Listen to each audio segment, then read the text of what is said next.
Modern India chronicle media நேயர்களுக்கு அன்பு வணக்கம். மைக்கியம் நேயர்களுக்கு அன்பு வணக்கம்.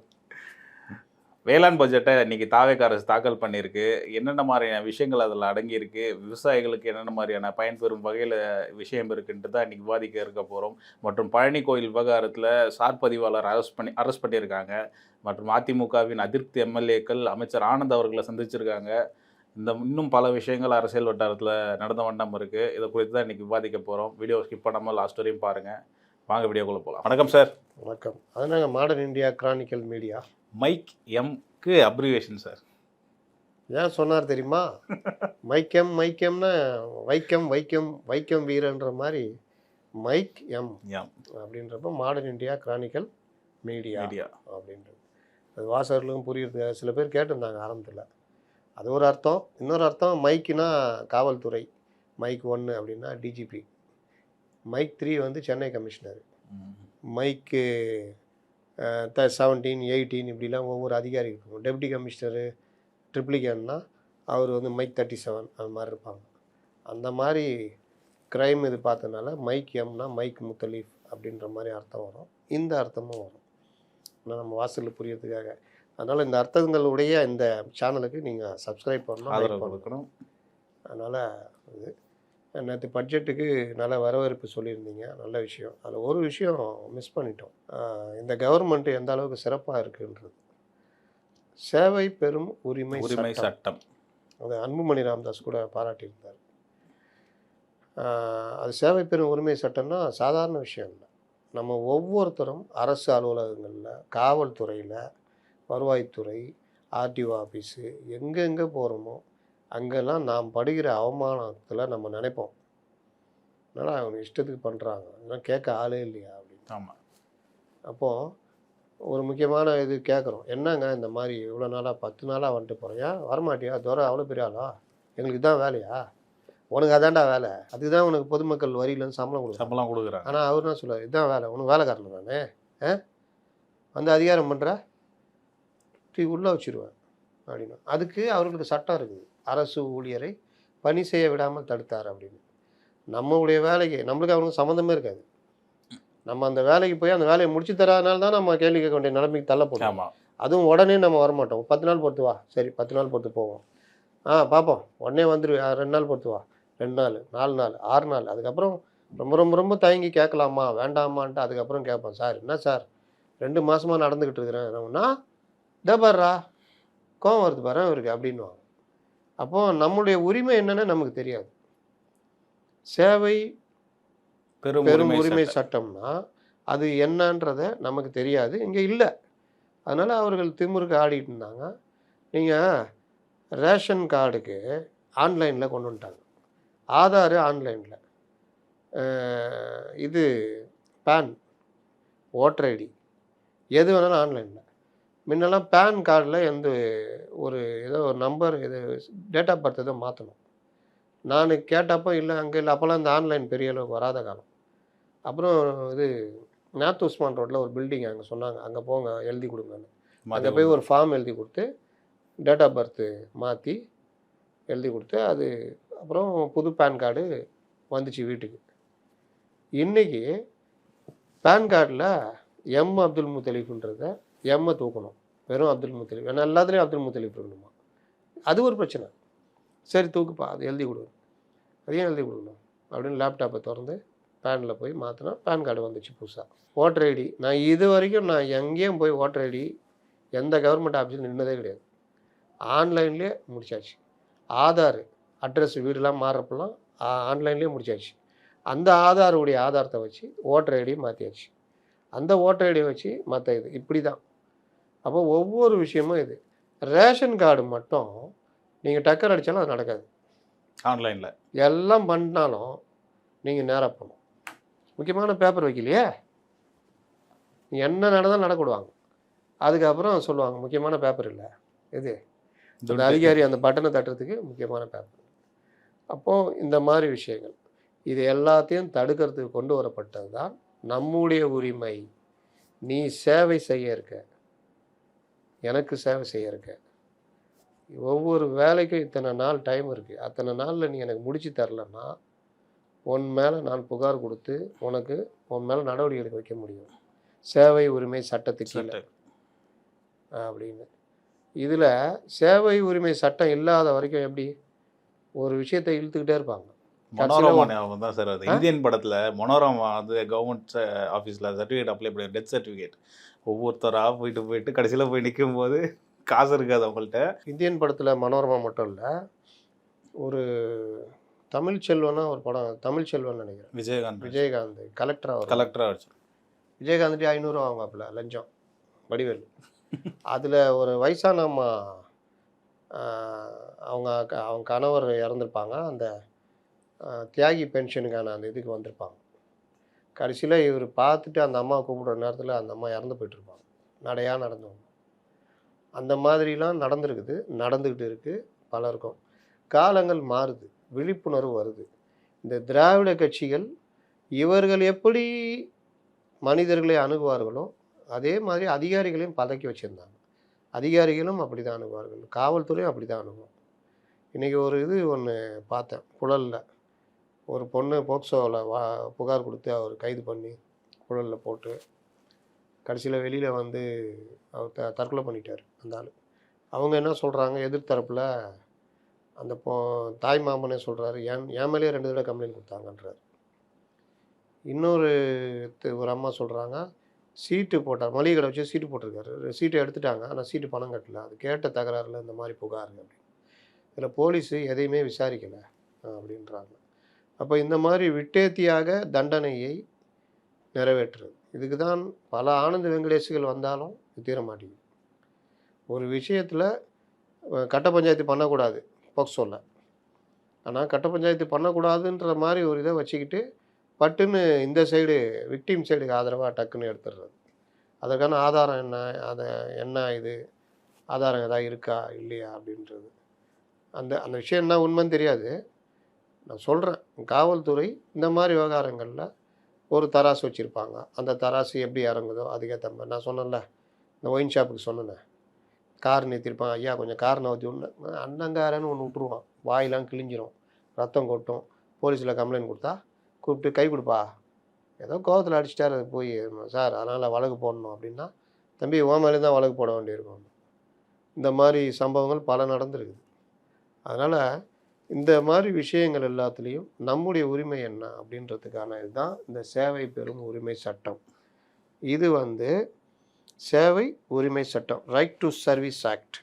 அரசாங்கத் துறைகள் மற்றும் பொதுத்துறை நிறுவனங்கள் பொதுமக்களுக்கு வழங்க வேண்டிய சேவைகள் நிர்ணயிக்கப்பட்ட காலக்கெடுவுக்குள், ஒரு ரேஷன் கார்டு அட்ரஸ் மாற்றணும்னு போகிறீங்க, அட்ரஸ் மாற்றுறதுக்கு அவங்க நிர்ணயிச்சிருப்பாங்க ஒரு வார காலம். அவங்க கேட்கலான்னு கொடுத்துட்டு ஒரு வாரத்தில் முடியலன்னா நீங்கள் தாராளமாக கேட்கலாம், ஏன் ஒரு வாரத்தில் புகாரே கொடுக்கலாம். அவங்களுக்கும் ஒரு பயம் இருக்கும். இது வழங்குவதை உறுதி செய்வதற்காக மாநில அரசுகளால் இயற்றப்படும் ஒரு சட்டமாகும். இந்த திராவிட கட்சிகளை தோல் உரிக்கணுன்றல சொல்கிறேன் நான். இதை எளிமையாக குடிமக்கள் சாசனம், சிட்டிசன்ஸ் சார்ட்டர், அதோடைய சட்டப்பூர்வ வடிவம் அப்படின்னு சொல்லலாம். சான்றிதழ்கள், அனுமதிகள், நலத்திட்ட உதவிகள், சேவைகளை பெற விண்ணப்பித்தவுடன் சம்பந்தப்பட்ட துறை அந்த சேவையை முடிக்க வேண்டிய நாட்களை இந்த சட்டம் கட்டாயமாக்குகிறது. பர்த் சர்டிஃபிகேட் போய் கேட்குறீங்கன்னா, இல்லை ஜாதி சான்றிதழ் கேட்குறீங்கன்னா இத்தனை நாளுக்குள்ளே கொடுக்கணும். முக்கியமான பேப்பர் இல்லைன்னு சொல்லிட்டு நகர்த்தக்கூடாது. நான் லஞ்சமே கொடுக்க மாட்டேயா, ஒரு வாரம் டைமு, நீ கொடுக்கலன்னா இருக்குதுடா பேட்டா உனக்கு, நான் சேவை பெறும் உரிமை சட்டத்தில் ஒன்று என்ன பண்ணுறேன் பாருன்னா பயந்து போய் இறங்குவாங்கப்பா. என்னப்பா கேட்டேன், அவர் கோவக்காரர் 1000 ரூபா கேட்டார், விடுப்பா கொடுத்துட்டு போய் இருக்குது. நான் முடிச்சு தரேன். அக்கௌண்டபிலிட்டி, பொறுப்பு கூறுதல். குறிப்பிட்ட காலக்கெடுவுக்குள் சேவை வழங்கப்படவில்லை என்றால் அதற்கு காரணமான அரசு அதிகாரியின் மீது நடவடிக்கை எடுக்க இந்த சட்டம் வழிவகை செய்கிறது. அந்த நடவடிக்கை எப்படின்றதுன்றது அது ஒவ்வொருத்தருக்கும் ஒவ்வொரு மாறுபடும். தண்டனை மற்றும் அபராதம் எப்படி இருக்குன்றது, காரணமின்றி சேவையை தாமதப்படுத்தும் அதிகாரிகளுக்கு அபராதம் விதிக்கவும் விண்ணப்பதாரருக்கு இழப்பீடு வழங்கவும் இந்த சட்டம் வகை செய்கிறது. அவனுக்கும் ஃபைனு, அந்த ஃபைனை கூட வாங்கி இவர் கொடுக்கணும். அது கிட்டத்தட்ட நுகர்வோர் சட்டம் மாதிரி. நம்ம நெல்லையில் ஒருத்தர் இருக்கார், நம்ம தம்பி, அவர் காங்கிரஸில் இருக்கார். அவர் என்ன பண்ணுவார்னா வழக்கறிஞர், அதிகமாக நுகர்வோர் தான் அவர் இதுவே தான். நானே பல இது ஆலோசனை கேட்பேன். நம்ம இதில் கூட ஒரு நுகர்வோர் சட்டம் சம்மந்தமாக ஒரு இது கூட அவர்கிட்ட ஒரு பேட்டி எடுக்கலான்னு இருக்கிறேன். அவ்வளோ வழக்கு போட்டு ஜெயிச்சிருக்காரு. சப்ப மேட்டர்லாம் நம்மலாம் சாதாரணமாக நினைப்போம். ஒரு பேட்டரி வாங்கினாரு, அந்த பேட்டரி வேலை செய்யலன்னு திருப்பி கொடுத்தா வாங்கி தரணும். மன உளைச்சல் எப்படி 15,000 புது பேட்டரி, வழக்கு செலவு எல்லாம் கொடு. சின்ன சின்ன விஷயங்கள். சாப்பிட்டது இடத்துல பில்லு கொடுத்ததில்ல, ஜிஎஸ்டி வரி ஜாஸ்தி இருக்குது, கேட்டதுக்கு முறைச்சாரு, போடு. வழக்கு செலவு, மன உளைச்சலுக்கு ஒரு 10,000. அப்புறம் இது அந்த அப்போ கட்டினார்ல பணம், அது திருப்பி கொடு. இந்த மாதிரி இட்லி வாங்கினா சாம்பார் தரல, போடு. இதெல்லாம் சேவையில் வரும். அவங்க இது நுகர்வோர் இதில் வரும். நீங்கள் அவர் போட்ட இதெல்லாம் பார்த்தீங்கன்னா அவ்வளோ இருக்கும். பிரம்மான்னு பேர். நம்ம இதில் பேட்டி எடுப்போம். நுகர்வோர் இது. இப்போ அதில் கூட இந்த கவர்மெண்ட் ஒரு சட்டம் கொண்டு வந்ததுன்னு அவர் கண்டிச்சிருந்தார். சின்ன சின்ன நீதிமன்றங்களை இல்லாமல் பண்ணுறது. நீங்கள் உங்களுக்கு கிடைக்கிறது இப்போ அவர் நெல்லை ஃபுல்லாகவே அவர் போட்டுட்ருக்கார். அப்போ அந்த மாதிரி இருந்தால் காலி பண்ணிட்டா முடிஞ்சிச்சு கதை. எல்லா இவங்களும் ஏமாற்றிட்டு இருப்பானு. நான் கூட ஒரு இது கேட்டேன், நீங்கள் போடனேன் நான் பண்ணுறேன்னாப்ல. அப்புறம் எனக்கு அப்படி டைமில் விட்டேன். ஒரு செருப்பு கடையில் செருப்பு வாங்கினேன். பேகு 6 ரூபாவோ 10 ரூபா கொடுக்கணுன்னா, என்னையா அதுன்னா அப்படி தான் அப்படின்ட்டு தெனாவட்டா பேசி அதுக்கு பில்லு வேணும், பில்லு கொடுத்துட்டான். அதுக்கு நான் போட்டிருந்தேன்னா அவர் கொடுத்துருப்பாரு. மொத்தமாக ஷூ வாங்கினது போக வழக்கு செலவு, மன உளைச்சல்லாம் கொடுத்துருப்பாரு. ஆனால் நம்ம ரொம்ப பேர் இப்படி தான் கடந்து போகிறோம். கடக்காதவர்கள் சாதிக்கிறார்கள். ஆனால் ஜனங்களுடைய உரிமையை சொல்கிறேன். அதே மாதிரி மேல்முறையீட்டு முறை. உரிய காலத்தில் சேவை கிடைக்காத பட்சத்தில் குடிமக்கள் புகார் அளிக்க மேல்முறையீட்டு அதிகாரிகளை அணுகுவதற்கான எளிய நடைமுறைகளை இந்த சட்டம் வழங்குது. இந்த சட்டம் எதற்காக உருவாக்கப்பட்டது? அலுவலக அலைக்கழிப்பை தவிர்த்தல். நான் சொன்னேன்ல, போயிட்டு வா போயிட்டு வா போயிட்டு வா அப்புறம் வா. நம்ம இதில் மீன் வாங்கிட்டு இருப்பாங்க. நான் அனுபவிச்சேனே. என்னவா நிற்க மாட்டியா? ஏய், போன தடவை கொடுத்த மீன் ஐஸ் மீன் ஆச்சு, இந்த மீன் நல்லா இருக்குதா? சரி நின்று மீன் வாங்கினோன்னா நம்ம இதை பார்ப்பாங்கன்னு. அடுத்து புடவை ஒருத்தன் தூக்கின்னு வரான், புடவையை பார்த்துனுங்கிறாங்க. நடந்துச்சுங்க என் வாழ்க்கையில். டெய்லி பலரும் அதை அனுபவிக்கிறாங்க. அப்புறம் லஞ்ச ஒழிப்பு. காலக்கெடு நிர்ணயிக்கப்படுவதால் தேவையற்ற தாமதங்கள் தவிர்க்கப்பட்டு லஞ்சம் கேட்பது தடுக்கப்படுது. பட் நீ எப்படி கொடுக்காம போகிற? அப்படியே தூக்கி வாரம் போட்டால் 10 நாள் பொறுத்து வருவீங்க, சீக்கிரம் முடிச்சாகணும் உங்களுக்கு. சார்ண்ணா முக்கியமான பேப்பர் இல்லையாப்பா அப்படின்னா ஒருத்தன் தள்ளிட்டு போவான். சரி அங்கே பாரு. அப்போ 7 நாள் கழிச்சு என்ன பார்ப்பேன், நீ கொடுப்ப. ஆச்சா. மக்களின் உரிமையை நிலைநாட்டுதல். அரசு சேவைகள் என்பது அரசாங்கம் வழங்கும் பிச்சை அல்ல, மாறாக குடிமக்களின் உரிமை என்பதை இந்த சட்டம் உறுதிப்படுத்துது. இந்த சட்டத்தை தமிழக பட்ஜெட்டில் இது கொண்டு வரப்பட்டிருக்கு. சேவை பெறும் உரிமை சட்டம், ரைட் டு சர்வீஸ் ஆக்ட் அப்படின்னு கொண்டு வந்திருக்காங்க. உண்மையிலேயே பலரும் வரவேற்றிருக்காங்க. இதில் என்னன்னா நிர்வாக வெளிப்படைத்தன்மை. இந்த அங்கே போர்டு இருக்குதுன்னு வச்சுக்கோங்க. இப்போ லைசன்ஸ் போகிறோன்னா லைசன்ஸ்னால் இத்தனை காலத்துக்குள்ளே முடிச்சு கொடுக்கணும். ரேஷன் கார்டு பேர் மாற்றமா, இதுவா இது எல்லாமே என்னென்ன அது கீழே வருதுன்றதை சொல்கிறேன். அப்போது இந்த பட்ஜெட்டில் இது மட்டும் இல்லை, இந்த சேவை உரிமை சட்டத்தோடு சேர்ந்து ஃபைல் கோப்பு இயக்கங்களை கண்காணிக்க செயற்கை நுண்ணறிவு அடிப்படை தர உறுதி தணிக்கை குழு, குவாலிட்டி அஷூரன்ஸ் ஆடிட் போர்டு மற்றும் தலைமை செயலாளர் தலைமையில் ஆளுமை செயல்முறைகள் சீர்திருத்த குழு அமைக்கப்படும் அப்படின்னு அறிவிச்சிருக்காங்க. இந்த தொழில்நுட்பத்தை பயன்படுத்தும் பொழுது ஏஐ, டிஜிட்டல் ஒர்க் ஃப்ளோஸு இதை பயன்படுத்தி அதிகாரிகளுடைய பணிகளை எளிதாக்குவதோடு தேவையற்ற தாமதங்களை இது தடுத்து நிறுத்த உதவும்னு நிதியமைச்சர் இந்த பட்ஜெட்டில் சொல்லியிருக்காரு. இப்போது ஒரு விஷயம் நீங்கள் தேடுறீங்க, ஒரு ஃபைல்னால் அதில் ஏஐயில் கொண்டு வந்துட்டிங்கன்னா, இப்போ செந்தில் ஒரு விஷயத்துக்கு போகிறாருன்னா ஏஐயில் போட்டு செந்திலுடைய இது நம்பர் போட்டு அடிச்சிங்கன்னா டப்புன்னு வந்துடும். உடனே எடுத்து உடனே முடிச்சு கொடுத்துடலாம். 7 நாள்னா உங்களை 2 நாளில் முடிச்சு விட்டுடலாம். இப்போ அந்த அதிகாரி வேலையை எழுதுப்படுத்துறதுக்கும் எல்லாத்துலேயும் ஏஐயில் உள்ளே கொண்டு வராங்கன்னா, அது ஏஐயில் எக்ஸல் ஷீட் இருக்குது தெரியுமா? நீங்களாம் எக்ஸல் ஷீட்டில் ஒர்க் பண்ணுறீங்க. ஆமாம், ஏஐயில் எக்ஸல் ஷீட் இருக்குது. அது 8 நாளில் முடிக்க வேண்டிய வேலையை அரை மணி நேரத்தில் முடிச்சு கொடுத்துரும். எக்ஸல் ஷீட்டில் போட்டு நீங்கள் ஒன்ஸ் அது இது பண்ணி விட்டிங்கன்னா அரை மணி நேரத்தில் முடிச்சு கொடுத்துரும். அது ஏஐ எக்ஸல்னு தனியாக இருக்குது. இதெல்லாம் அரசு இதில் அவ்வளோ யூஸ் ஆகும். ஒரு தெருவில் ஒரு 100 வீடு குடிநீர் இணைப்பு இருக்காங்க. அந்த இதெல்லாம் போட்டு ஒரு எக்ஸல் ஷீட்டில் ஏஐயில் போட்டு விட்டா, இந்த நம்பர் டோர் நம்பரு இந்த இது இந்த பிரச்சனைக்கு வந்திருக்காங்கன்னா தட்டினா வந்துடும், உடனே டக்கு டக்குன்னு முடிச்சு விட்டுறலாம். அப்போது உன் வேலையும் சுலபப்படுத்துகிறாங்க, அவங்களுக்கும் சேவை உரிமை கொடுக்குறாங்கன்னா, இதுக்கப்புறமும் திமிர்த்தனம் எடுத்து முக்கியமான பேப்பர் இல்லைன்னு சொன்ன வச்சுக்கோங்க, நீ தான் அபராதம் கட்டணும். இந்த அதிகாரியுடைய அந்த தன்மை குறைந்து விடும். நீங்கள் வெளிநாடுகளில் மற்ற நாடுகளில் ஏன் எல்லா விஷயமும் கரெக்டாக நடக்குதுன்னா, ஆரம்பத்துலேருந்தே ஒரு விழிப்புணர்வில் கொண்டு வந்துட்டாங்க. நீங்கள் போலீஸு பிடிச்சான்னா, அமெரிக்கா போன்ற நாடுகளில் தான் இந்த இதெல்லாம் பண்ணுவான். மற்றபடி மற்ற நாடுகள்லாம் பிடிச்சா உங்களுக்கு கை வைக்கிறதெல்லாம் பண்ண மாட்டான். அமைதியாக அமைதியாக இருக்கிறது முழு உரிமை இருக்குது, உன் வக்கீல் இது பண்ணுதுன்னுவான். என்ன சார்ஜோ சார்ஜை உங்கள் மேலே போட்டு கோர்ட்டில் நிறுத்துவாங்க. நீங்கள் உங்களுடைய இது கரெக்டாக இது பண்ணுச்சுன்னா எதுலேயுமே எங்கேயுமே கை விட்டு எதுவுமே இருக்காது. நீங்கள் வந்து சின்ன ஒரு விஷயத்துக்கு கூட தப்பிக்கவே முடியாது. அங்கே டிராஃபிக் வயலேஷன் இதெல்லாம் வந்து பார்த்தீங்கன்னா பிடிச்சி வயலேஷன்னா உங்களை 3 மாதம் லைசன்ஸ் சஸ்பெண்ட் பண்ணி போய் ட்ரைனிங் எடுன்றுவான் மறுபடியும். ட்ரைனிங் எடுத்து மறுபடியும் நீங்கள் அது நிரூபிச்சுட்டு வரணும். இங்கே அந்த மாதிரிலாம் போட்டால் ஆர்டிஓ ஆஃபீஸ் மாநாடு நடத்துகிற மாதிரி ஆகிடும். என்னப்பா கட்சி மாநாடா அப்படின்வாங்க. இல்லைங்க, சரியாக வண்டி ஓட்டலன்னு அனுப்பிச்சிக்கிறாங்க. ஊரில் பாதி பேர் அப்படி தான் ஓட்டினுக்கிறாங்க.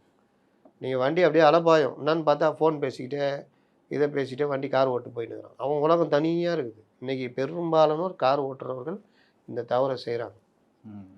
அப்புறம் முன்னாடி போகிறோம் பிரேக் அடிச்சானே இவனுக்கு கண்ணு தெரியும், இடிச்சிடுவோம். இடிச்சுட்டு நான் இறங்கணுன்னு ஆளை பார்ப்பான். கொஞ்சம் ஒரு மாதிரி அந்த ஏன் அறிவு இல்லை திடீர்னு பிரேக் போடுற அப்படின்வான். நீ வந்து இடிச்சுன்னா என்ன ரொம்ப பேசுகிற அப்படி இப்படி தான் போகும் ரோட்டில் தகராறு இருந்ததுலாம். அப்போது உங்களுக்கு வெளிநாடுகளில் இருப்பது போன்ற அந்த உரிமைகள் வரணும்னா இப்போது முன்ன விட பாய்ச்சல் வேகத்தில் சில விஷயங்கள் ஜனங்க தெரிஞ்சுக்க விரும்புகிறாங்க வேகமாக. அப்போ இந்த முன்னேற்றம் அடுத்த ஒரு 10 வருஷம் 15 வருஷத்தில் இன்னும் வேகமாக இருக்கும் நான் நினைக்கிறேன். ஏன்னா அரசியல்லே அப்படி வந்துடுச்சு. ஆகவே நாம் ஆற்றல் மிகு தலைவர் என்னது ஆற்றல் மிக பயா அப்படிங்க தெரியாது எங்களுக்கு, நாங்கள் தான் பார்த்துமே ட்விட்டரில் இவர் என்ன ஆற்றல் பண்ணார் அந்த அளவுக்கு நீங்கள் வந்துட்டாங்க. சினிமா நடிகரை டேக் பண்ணி திட்டுறான் நேரடியாகவே, நான் வந்து அப்படி இப்படி ஆமாம் இது எங்களுக்கு தெரியாது பவுசுன்னு. முன்ன சினிமா நடிகரை பேப்பரில் என்னைக்காக பேட்டி கொடுத்தா தான் பார்க்க முடியும். இப்போ அந்த எல்லாமே உடையுது. அதனுடைய இதுதான் இப்போ அந்த இதெல்லாம் வெளியே வருது. ஒரு நடிகர் தற்குறி ஒன்றுக்கும் லாய்க்கு இல்லாத ஒரு நாதாரி இப்படிலாம் பேசுகிறாங்க. சேவை உரிமை சட்டத்தை அவர் கொண்டு வந்திருக்காரு. அவர் வந்து அவருக்கு தெரியுமா? தெரியாது. அவருக்கு யாராவது சொல்லியிருப்பாங்க. டெய்லி பார்க்க வரவங்க சார் இது இந்த விஷயத்தை கொண்டு போனால் நல்லா இருக்கும் சார். அதிகாரிங்களுக்கு அவனும் சொல்ல மாட்டான், அதிகாரியும் கம்முன்னு இருப்பான். நான் சொன்னல பள்ளத்தில் கதை, பள்ளங்குது சொல்ல வேண்டியதா நீ கேட்டு போ அந்த மாதிரி தான் அதிகாரி கம்முன்னு இருப்பான். அந்த சேவை பெறும் உரிமை சட்டம் ஆமாம் சார் இருக்குது, தமிழ்நாட்டில் இருக்கா? இல்லை சார். கொண்டு வரலாம் சார், நல்ல சட்டம் சார் அப்படின்வோம். அப்போது இந்த மாதிரிலாம் கேட்டு கேட்டு கேட்டு தெரிஞ்சுக்கிட்டு கொண்டு வராங்கன்னா உண்மையிலே பாராட்டலாங்க. அது நாதாரி தற்கூறின்றீங்களே, நீங்கள் என்னென்ன நாதாரி வேலை பண்ணீங்க நான் சொல்கிறேன். அப்போது இதில் வந்து இந்த பட்ஜெட்டில் சேவை உரிமை சட்டத்துடன் சேர்ந்து கோப்பு இயக்கங்களை கண்காணிக்க இந்த இது கொண்டு வந்திருக்காங்க. தவேகா வந்து இந்த வெற்றி தமிழகம் பார்வை ஆவணத்தின் முதல் படியாக இந்த தேர்தல் வாக்குறுதியை கொடுத்துருக்குது. இதை செயல்படுத்துகிற முறை இப்போ நான் சொன்னேன், இது எல்லாம் நல்லதாக நடந்தால் தான் இதெல்லாம்.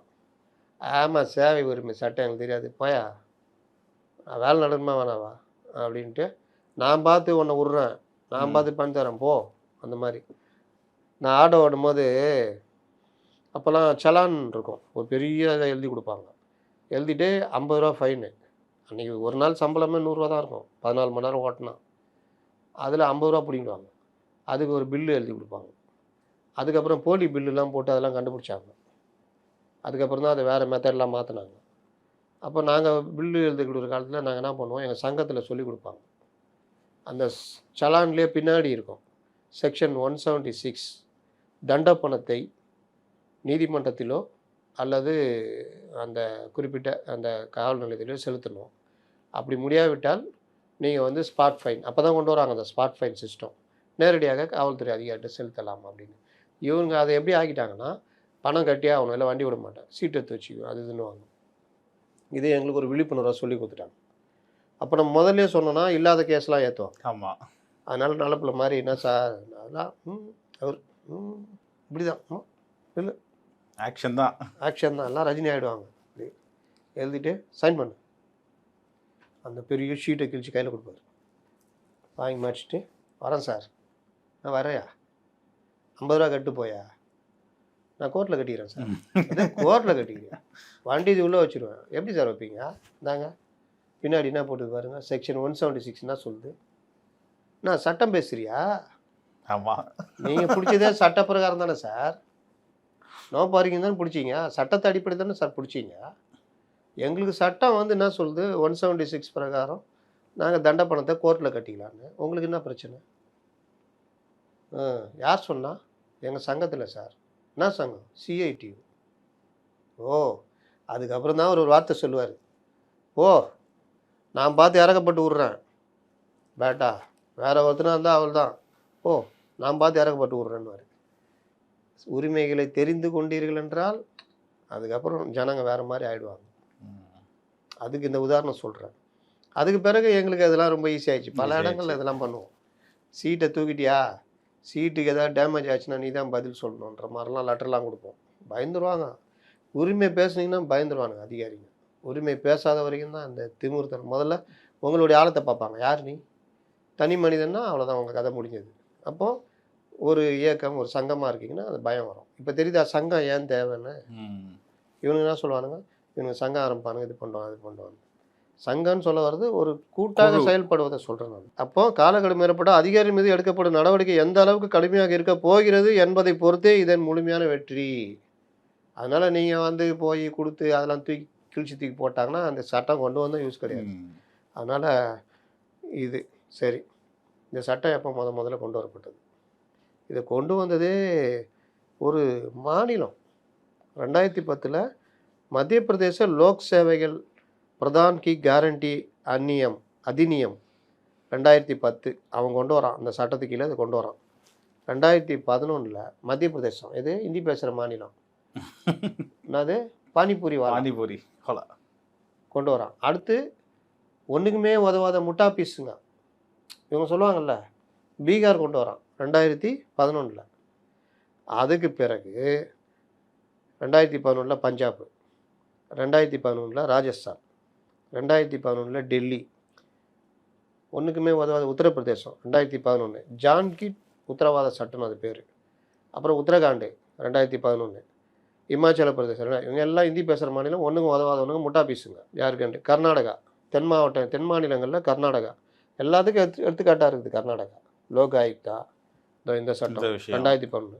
அடுத்து கேரளா 2012, ஒடிசா 2012 அவரு நவீன் பட்நாயக், மேற்கு வங்காளம் 2013, குஜராத் 2013, கோவா 2013, ஹரியானா 2014, மகாராஷ்டிரா 2015, மிசோரம் தும்கூண்டு இருக்கும் பார்த்துருக்கீங்களா?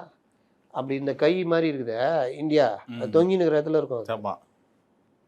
இப்படி எல்லாம் மாற்றம் வச்சு தமிழக அரசு ஏன் கொண்டு வரல? நீங்கள் தான் திராவிடர்கள் கற்றுக் கொடுக்கும் இனம், உரிமை, மாநில சுயாட்சி ஏன் கொண்டு வரல? திராவிட ஆட்சிகள் ஒருத்தன் சினிமாக்காரன்றீங்க, நாதாரின்றீங்க, ஒன்றும் தெரியலன்னு சொல்கிறீங்க, தற்கூரின்றீங்க. அந்த ஆள் கொண்டு வந்துக்கிறாயா? வெக்கப்பட வேணாம்? நேற்று யாராவது பாராட்டினீங்களா? அன்புமணி ஒருத்தர் தான் பாராட்டினார். நம்மளை கூட மிஸ் பண்ணிட்டோம். ஆமாம், பேசல. ஃப்ளோவில் போகும்போது கவனிக்கல நான்லாம். இது ஒன்று. சரி, இது எந்தெந்த துறைகள்? இப்போ வருவாய் மற்றும் பேரிடர் மேலாண்மை துறை, அதில் வருமான சான்றிதழ், ஜாதி சான்றிதழ், இருப்பிடச் சான்றிதழ், கிராஜுவேட் சான்றிதழ், வாரிசு சான்றிதழ், முதியோர் ஓய்வூதியம், இதெல்லாம். காவல்துறை, போலீஸ் டிபார்ட்மெண்ட்டு, பாஸ்போர்ட்டுக்கு சரிபார்ப்பு பணிகள், தடையின்மை சான்றிதழ் NOC மற்றும் காவல்துறை அனுமதி மற்ற விஷயங்கள், நகராட்சி மற்றும் நிர்வாகம் மற்றும் குடிநீர் வழங்கல், ஊரக வளர்ச்சித்துறை, பிறப்பு மற்றும் இறப்பு சான்றிதழ்கள், கட்டட அனுமதி, பில்டிங் பிளான் அப்ரூவல், குடிநீர் இணைப்பு. பில்டிங் பிளான் அப்ரூவல்லாம் ஒருத்தன் வீடு கல்யாணம் பண்ணிப்பார், வீட்டை கட்டிப்பாருன்னுவாங்கல்ல, கேட்டால் தெரியும். ஒவ்வொருத்தர் கதையாக சொல்லுவாங்க. அப்ரூவல் வாங்கிப்பார். குடிநீர் இணைப்பு, நீ பில்டிங்லாம் கட்டிடலாம், குடிநீர் இணைப்பு வாங்குறதுக்குள்ளே சார் முக்கியமான பைப்பு இல்லை சார்மா இருக்குதப்பா, எல்லா பைப்பும் வாங்கி போடணுமா? PVC JVC அதுன்றீங்களான்னு. இணைப்புக்கு ஒரு பைப் வரும் சார், அதை மிஸ் பண்ணிட்டீங்க சார்.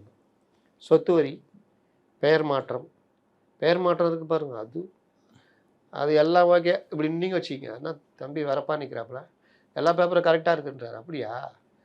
அந்த இதில் எள்ளு போட்டுக்குது, இதில் ஐ போட்டுக்குது பாரு, போய் மாற்றிட்டு வர சொல்லு தம்பி, கெசட்டில் போய் மாற்றிட்டு வர சொல்லு.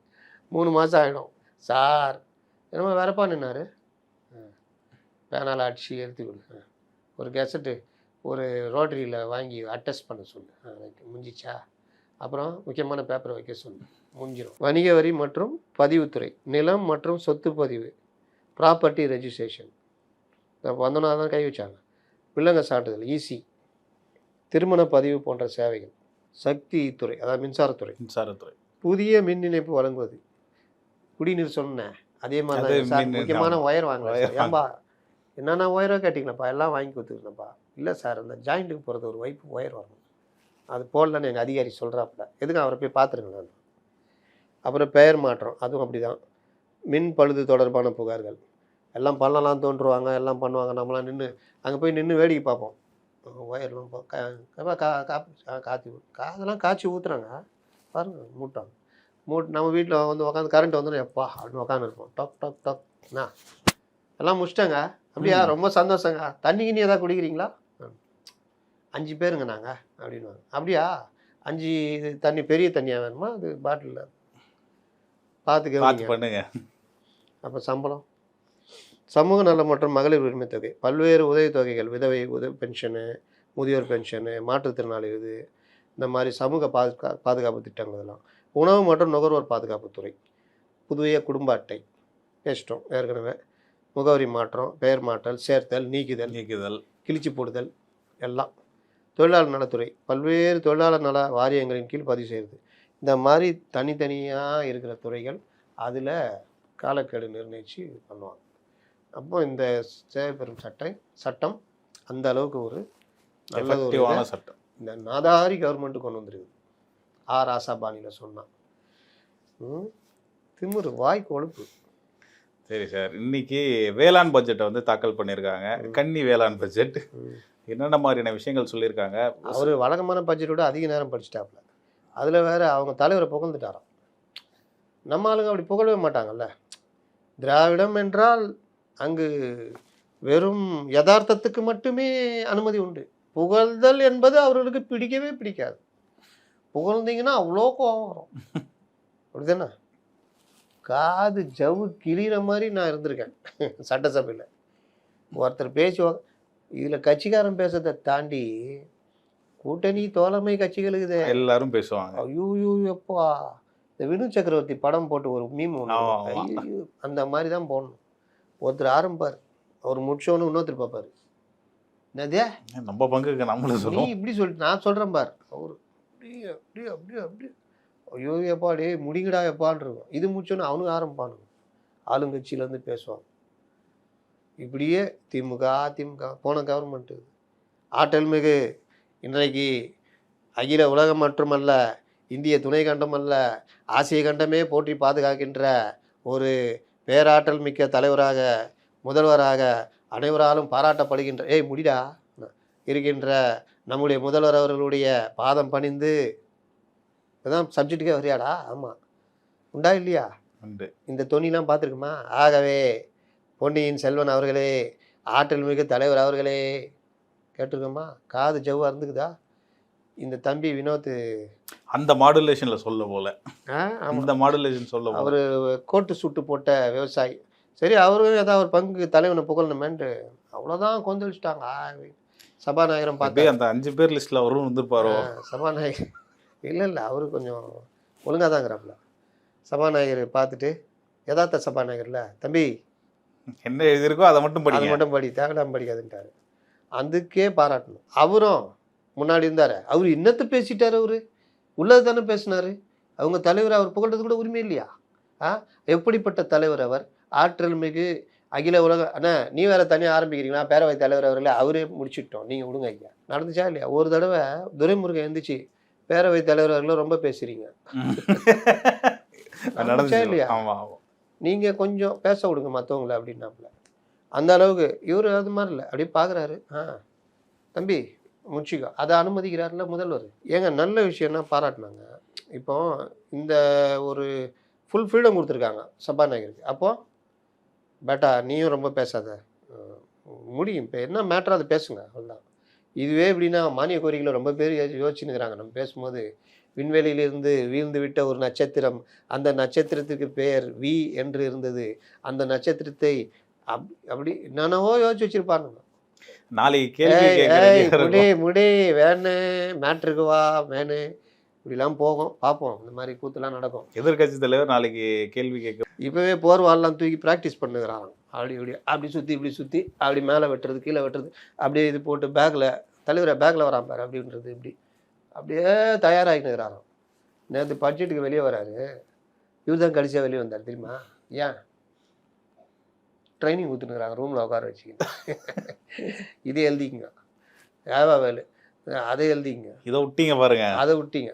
லாஸ்ட்டில் பார்த்தா ஒன்றுமே இல்லை. அதில் கொஞ்சோண்டு பூஜ்ஜியம் பட்ஜெட்டு, என்ன மாடல் அரசு, டெம்மி அரசு, ரீல்ஸ் மாடல் முதல்வர், இது உரிமை தொகை என்ன ஆச்சு? சோஃபா மறந்துட்டாங்க சார். அவங்க சோஃபா மறந்துட்டாங்க. அது போன மாதம். இது இந்த மாதம். இவ்வளோ தான் கேட்டு அப்புறம் போயிட்டார் அங்கே. நேற்றைய தினம் நான் விவசாயிகள் போராட்டத்தில் நான் ஈடுபட்ட பொழுது நான் விவசாயிகளுக்காக மேகதாட்டு அணைக இப்படிதான். ஆனால் அதை வந்து அவர் பார்க்காத மாதிரியும் அவரே பேசுகிற மாதிரியும் அதுதான் இவர் 5 வருஷத்தில் வளர்த்துக்கிட்ட சாமர்த்தியம். ஆனாலும் மாட்டிக்கிறாரு. அப்படி இப்படி பார்த்துக்கிறாப்புல அடிக்கடி பெருசாக எழுதிச்சு. இதுக்கு ட்ரைனிங் கொடுக்குறதுக்கு 20 நிமிஷம் எல்லாரும் பேசி முடிச்சு அவங்க எல்லாம் அப்படியே மைக்கை சுட்டலான்னா இன்னும் எதிர்கட்சி தலைவர் ஆரம்ப பிரேமலதா அண்ணி கூட வந்து சரவெடி வெடிச்சுட்டு போயிட்டாங்க. அவர் பேசிட்டார் இவர் பேசிட்டாரு வரவே அப்புறமா வராரு. இதில் சுற்றி ப்ராக்டிஸ் பண்ணுறாங்க. கருப்போட இணைஞ்சிருந்தாங்க எதிர்கட்சிகள்லாம். வேறு என்ன பண்ண முடியும்? நாளைக்கு கருப்பு வச்சு அனுப்பிச்சிடுவோம். இன்னொரு நாள் முகமுடி போட்டு வருவாங்க. இன்னொரு நாள் கத்தி. ஏதோ ஒரு கேள்வி கேட்டாங்க சார் போகும்போது, அதுக்கு பதில் சொல்லாமல் போயிட்டாரு. யார்? எதிர்கட்சி தலைவர் தான். பேசினது கரெக்டானு கேட்டிருப்பாங்க. அதாவது இவர்கள் சட்டத்தை எந்த அளவுக்கு கையில் எடுத்துக்கிறாங்கன்னா இவரை கைது பண்ணி கூட்டு போகிறாங்க. என்ன பண்ணிடணும் தெரியுமா? 50 பேரை ரிமாண்ட் பண்ணுறான்னு சொல்லிடணும். போலீஸ் அதிகாரியை பணி செய்ய விடாமல் தடுத்தாங்கன்னு இந்த கூட வண்டிக்குள்ளே ஏறிக்கிறான் பாரு 6 பேர், எல்லாத்தையும் ரிமாண்ட் பண்ணு அப்படின்னு சொல்லியிருக்கணும். சார் நாங்கள் சும்மா தான் சார் வந்தோம், வந்தோம் சார் ரிமாண்ட் பண்ணுவா. கைதியை கூப்பிட்டு வரோம், கைது பண்ணி கூப்பிட்டு வரோம். நீங்கள் யார்? நீங்கள் எதுக்கு வண்டியில் ஏறினீங்க? உள்ளக வந்து நீங்களா எல்லாம் நின்றுட்டு வராங்க 2 எஸ்ஐ, நீங்கள் உட்காந்து வரீங்க. பணி செய்ய விடாமல் செல்ஃபி எடுத்துக்கிட்டு செல்ஃபி எடுத்துட்டு வரீங்க எல்லாம். அந்த பிட்டு மட்டும் யாருன்னு தெரில. அது பிரமுகர்னு சொல்லி பிரமுகரா அவரு? இவங்களா நிர்வாகிகளா? எல்லாத்தையும் ரிமாண்ட் பண்ணிட்டு இருக்கணும், கொண்டு போய் நிப்பாட்டிடணும். எல்லாம் அரசு ஊழியர் பணி செய்ய விடாமல் நெஞ்சில் கை வச்சு தள்ளினாருங்க அவர். நேரு வந்து ஒருத்தன் அடிக்க வர்றான் பார்த்தீங்களா? அவர் குறுக்க பூந்துருவார். அவருக்கு தெரியும் அவருக்கு அடுத்து என்ன நடக்கணும். அதனால் அப்படி அப்போது இந்த மாதிரிலாம் பண்ணாங்கன்னு ரிமாண்ட் பண்ணிடணும். எப்படிங்க அந்த வேனில் ஏற்றிட்டு போகிறீங்க? வேறு யாரையும் அரெஸ்ட் பண்ணால் அவங்க வீட்டில் இருக்கிறவங்க எல்லாம் ஒரு 5-6 பேர் ஏறிங்க எங்கெங்கே போகிறீங்க? பாளையங்கோட்டை சிறை. நானும் வந்து இறக்கி விட்டு வழி அனுப்பிச்சிட்டு வந்துடுறேன், அப்படியே வேன்லேயே கூட வர்றேங்கன்னா கூப்பிட்டு போவாங்களா? அதை பார்த்து பேசுறதுக்கே காசு கொடுக்கணுங்க. கோர்ட்டில் போய் பாருங்கள், கூப்பிட்டு வருவாங்கல்ல, அவன் அந்த வண்டிக்குள்ளே உட்காந்துருப்பான். அவனுக்கு அந்த சாப்பாடு சாப்பிட்ருப்பானோ இல்லைன்னு இந்த அம்மா என்ன பண்ணோம், நல்லா இதெல்லாம் செஞ்சு அவனுக்கு பிடிக்கணும் மீன் கீனு எல்லாம் வச்சு இது பண்ணி அந்த சாப்பாடை கட்டி கொண்டு வந்து கொடுக்கும். அதை வாங்கி கொடுக்கறதுக்கு முக்கியமான இணைப்பு தேவைப்படும். எத்தனை சோக கதைகள் உண்டு தெரியுமா? அந்த கொஞ்ச நேரம் நின்று பேச அதெல்லாம் நம்ம காவல்துறையினர் பாராட்டணும். சில விஷயங்கள்லாம் மனிதாபிமான அடிப்படையில் விட்டுருவாங்க, சீக்கிரம் பேசிட்டு போ அப்படி இப்படின்னு. அந்த வீட்டம்மாங்க அன்றைக்கி தானே பார்க்க முடியும், அந்த வாய்தாக்கு வர நேரம் தான் பார்க்க முடியும். அடுத்த வாய்தா அடுத்த மாதம் 22ஆம் தேதி அப்படின்வாங்க. அப்போ தான் கிட்ட நின்று பேச முடியும் அந்த வேன் கிட்ட இருந்து. மற்ற நாள் பார்த்தீங்கன்னா நீங்கள் ஜெயிலில் சினிமாவில் வர மாதிரிலாம் கிடையாதுங்க. சில படத்தில் மட்டும்தான் கரெக்டாக காமிச்சிருப்பாங்க. டிஸ்டன்ஸ் இருக்கும், இவ்வளோ கம்பிங்க. அது அதே மாதிரி நடுவில் கேப்பு, அந்த சைடு இது இவ்வளோ கம்பி. ஒரே நேரத்தில் 10 மனு வந்துடும், 10-15 பேர் அங்கே நிற்பான். நீங்கள் என்ன அவங்களுக்கு பேசுறீங்கன்னு கேட்காது. இதில் ஒருத்தன் இடிப்பான், ஏய் அங்கே ஒருத்தன் பேசுகிறவன் அவன் பொண்டாட்டிக்கு நின்று இருக்கும். அவனுக்கு என்னெல்லாம் பொண்டாட்டி அவனை அடிச்சுட்டு இருக்கான்னு அங்கே சண்டை போடுவான். இந்த மாதிரி தான் இருக்கும். நீங்கள் என்ன நினச்செல்லாம் பேச முடியாது. நீங்கள் எதாவது கொடுக்கணுன்னா அங்கே ஒருத்தர் உக்காந்துருப்பார், அவர்கிட்ட கொடுத்து அவர் அப்படி போகும். அவர் அதில் எல்லாம் பார்ப்பார், கலெக்ட் பண்ணுவார், எதாவது பண்ணுவார். அதுக்கு வேறு அவர் பார்க்கணும். இப்படி தான் மனு போட்டு பார்க்குறதுலாம். இதில் இந்த மாதிரி வாய்தா கூட்டு வரும்போது தான் அந்த ஃபேமிலி குழந்தைங்களாம் அங்கே தூக்கிட்டு போக முடியல ஜெயிலுக்கு. இதெல்லாம் இந்த மாதிரி தூக்கிட்டு வந்து கிட்ட காமிப்பாங்க. அப்படியே திருந்து வளரணும்னு பார்த்தீங்கன்னா அடுத்து வந்து இன்னொரு சம்பவம் செஞ்சுட்டு மறுபடியும் உள்ள போயிடுவோம். இந்த மாதிரி கேஸும் இருக்குல்ல. அதனால் சிறை வாழ்க்கை இந்த இதெல்லாம் வந்து ஆனால் இவர்களுக்கு மட்டும் சட்டன்றது வேறு. பொன்முடி பார்த்தீங்களா? என்னப்பா வரல? அவர் டிஃபெண்டர் காரில் இங்கேருந்து தஞ்சாவூர் போனாரா? ஆமாம் போனார். அதில் அவருக்கு ரொம்ப முதுகு ஒரு மாதிரி ஆகுதான். அதனால் அடுத்த வாய்தா பார்த்துக்கலான்னாரு.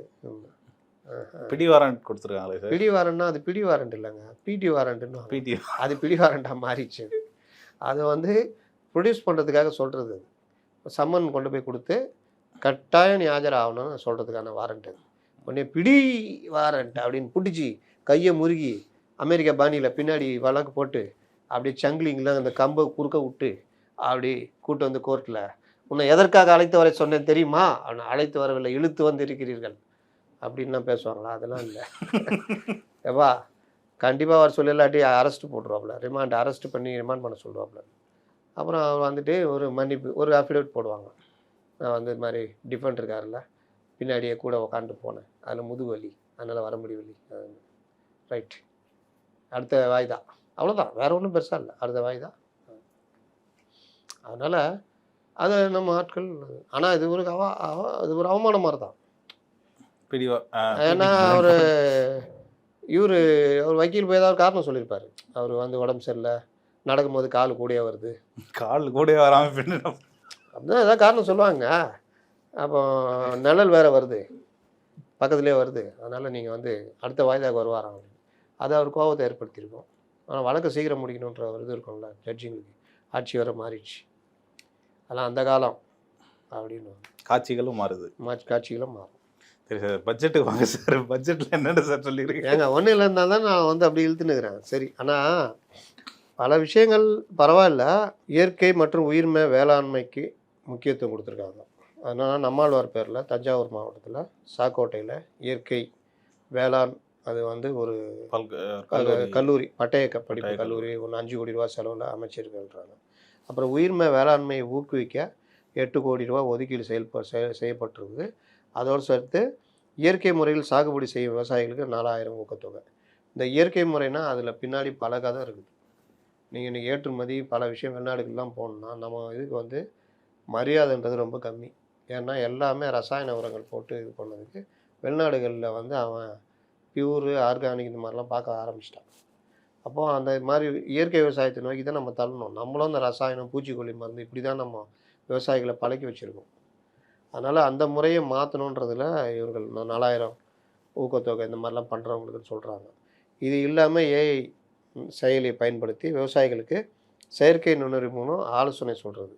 இதுக்கு 2 கோடியில் உழவர்களுக்கான பிரத்யோக ஏஐ செயலி, ஆர்டிஃபிஷியல் இன்டெலிஜென்ஸ் ஆப்பு. அப்புறம் கோவை தமிழ்நாடு வேளாண் பல்கலைக்கழக மாணவர்களுடைய களப்பயிற்சி, அது இது கூட்டு போவாங்க வெளியில் அவுட்டோருக்கு. அதுக்கு 3 கோடியில் 6 பஸ்ஸு. பவானி சாகரில் புதிய மஞ்சள் தொழில்நுட்ப மையம் அமைக்கிறதுக்கான இது.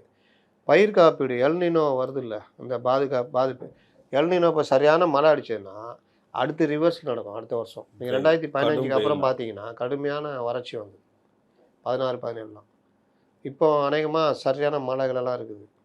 இது முடிஞ்சுன்னா அடுத்து பார்த்தீங்கன்னா கடுமையான வறட்சி வந்துடும். அப்போ இந்த மாதிரி இதுக்காக 12 மாவட்டம் உட்பட மாநிலத்தில் 38 மாவட்டங்களை சேர்ந்த விவசாயிகள் பயன்பெறும் வகையில் 648 கோடியில் பயிர் காப்பீடு திட்டம் செயல்படுத்தப்படுகிறது. இது நல்ல விஷயம். மண் வளத்தை பாதுகாக்க 600 கோடியில் மண் வள பாதுகாப்பு திட்டம், நல்ல யோசனை. அப்புறம் தோட்டக்கலை மற்றும் சிறப்பு பயிர்கள் மேம்பாடு, இதில் தாங்க போகணும். ஏன்னா நம்ம நாட்டில் விவசாயத்துக்குன்னு நீங்கள் தண்ணீர், இப்போ குடிநீர், அந்த நீராதார தேவை இருக்குல்ல, நீங்கள் பொதுவாக 100 லிட்டர்னு வச்சிங்களேன், அதில் பொதுமக்கள் குடிநீர் அவங்க புழங்குறதுக்கான இதுன்னு பார்த்தீங்கன்னா 5 லிட்ரு. தொழிற்சாலைகள் இதெல்லாம் பயன்படுத்துறது பார்த்தீங்கன்னா ஒரு 10-15 லிட்ரு. இன்னும் வேறு சில தேவைகள்னு பார்த்தீங்கன்னா ஒரு 10 லிட்ரு.